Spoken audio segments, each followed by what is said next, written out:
Қайырлы күн, құрметті оқырман.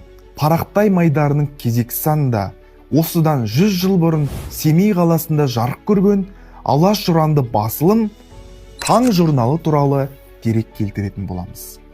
Таң журналы Абай, Сарыарқа, Қазақ тілі сынды басылымдардың заңды жалғасы. 1925 жылдың наурыз айында алғашқы саны жарық көреді. Алайда Таң журналының небәрі 5-ақ қана саны жарық көрген. Журналдың алғашқы редакторлары Шаймардан Тоқжігітұлы, Шайқыбек Түлеуұлы, Асқат Сайдалы мен Мұхтар Әуез, Сәбит Дөнентайұлы болған. Қадірлі оқырман, Қазақстан Республикасы ұлттық кітапханасы сирек кітаптар мен қолжазбалар бөлімінде Таң журналының 5 саны да сақталған. Таң журналы ресми бөлім, шаруашылық, отантану, әдеби бөлімдерге бөлінген.